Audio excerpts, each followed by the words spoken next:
Just who exactly is Dan Bilzerian? Okay, everyone knows who he is. We all know about his millions of Instagram followers and the lifestyle he portrays on there. But who is Dan Bilzerian? Why did he all of a sudden become super famous? And most importantly, how did he actually make his money? We have to really dig in from the beginning. Let's get right into it. Dan was born on December 5th, 1980 to Paul Bilzerian and Terri Steffen. Let's face it, he grew up rich with rich parents in a giant 11-bedroom mansion in Tampa, Florida. Their house was so big that it has its own indoor basketball court, batting cage, and swimming pool. But where did all the wealth come from? His dad was a pretty famous businessman on Wall Street. Famous, not in a good way. Paul Bilzerian had made his money by doing his style of corporate raiding. What he would do typically is buy enough stock in a company to threaten to take it over, and then sell his stock at a profit to buyers resisting the takeover. Doing corporate raiding as your main way to make money means that you have to have some pretty thick skin, something Paul Bilzerian definitely seems to have. So Dan's already had it in his DNA to not really care about what other people think, right? Not according to his Instagram, but we'll get to that a bit later. Paul Bilzerian made tens of millions of dollars in the 80s from his corporate raids, but he didn't do all his business deals in an ethical way. Well, not according to the government. He was convicted in 1989 of fraud, conspiracy, and making false statements to the SEC. He paid a $1.5 million fine and got a prison sentence of 4 years, although he only served 13 months of the sentence. But then there was the civil suit the SEC filed against him after his conviction. That was the $62 million of profit the SEC was trying to get back from Bilzerian for the takeovers he did that the government said were illegal. Paul Bilzerian himself has stated his net worth to be different amounts at different times in his life, but that would make sense. At his 1989 hearing, he put his net worth at more than $50 million. In a private lawsuit later that same year, he told the courts that his net worth was $81.4 million. Then there were other times he said he made hundreds of millions of dollars. So what figure's the real figure? This one only the Bilzerians know. And they may not even know the real figure because of how their assets were spread out.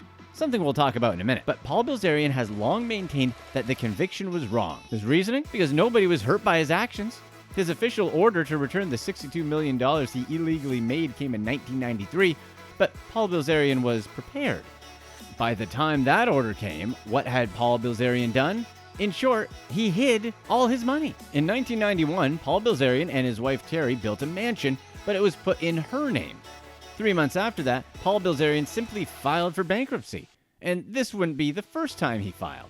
He said he had suffered huge losses on Singer, a company he owned after taking it over. Years passed by and the SEC still hadn't collected any of the money he was supposed to have returned. But Bilzerian argued that after he went bankrupt, the debt to the SEC should have been dropped. He argued that the purpose of the lawsuit was to return money he shouldn't have gotten, and he no longer had any significant assets to return, so it was finished. Although these arguments didn't work, the tactics stalled the SEC's effort to collect for years. What the SEC found in their investigation was that Bilzerian had created a network of trusts, partnerships, and corporations in the US, the Cook Islands, the Cayman Islands, and other places. Properties that were once in their names were transferred to these entities. In 2000, a federal judge found Paul Bilzerian in contempt of court, saying he had, quote, made no attempt whatsoever to pay the judgment. The judge later put Bilzerian in jail until he could show he was no longer trying to avoid paying the judgment.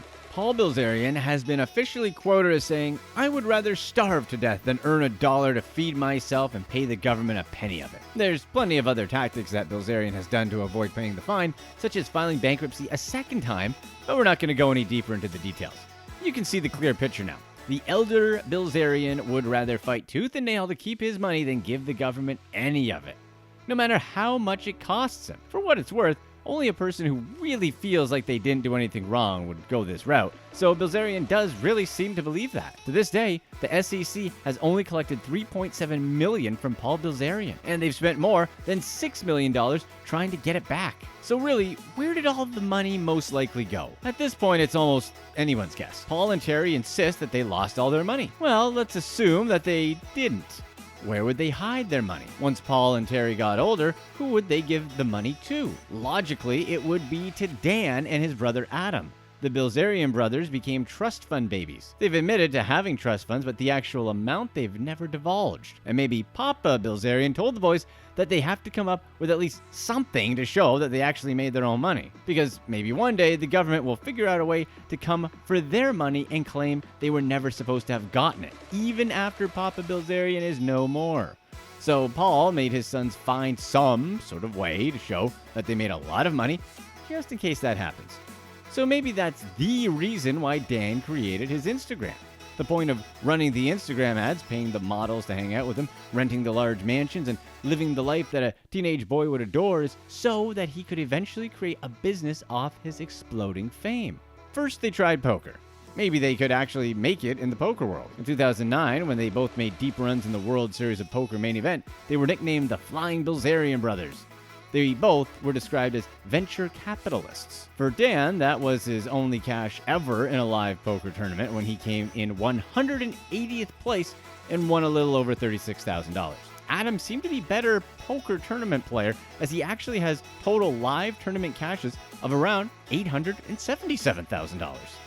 However, that's still nowhere close to the millions they need to show. But the funny thing is, Dan decided to stick to the story for years. He went on Joe Rogan and said that he made all his money from playing poker. He even said that he made a whopping $50 million in 2014 playing poker against billionaires. That's just not at all possible.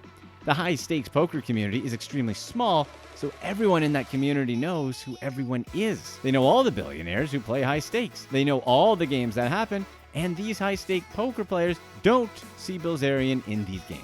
And they haven't heard of the billionaires who supposedly lost millions of dollars to Dan.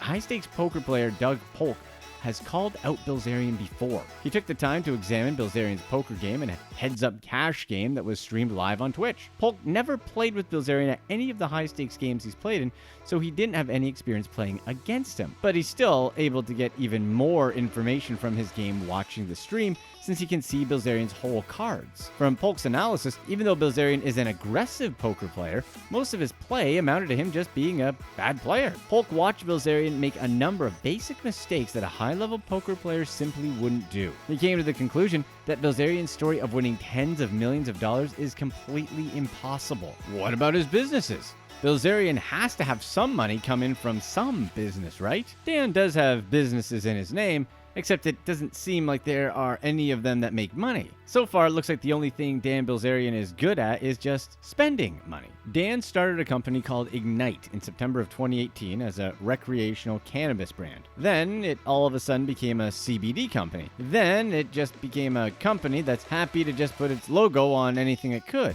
Where did the cash flow come from? The company raised money from investors by selling company stock, and they also raised money through debt. Ignite got $25 million from stock, $19.9 million from convertible debt, and another $23.7 million from short-term debt.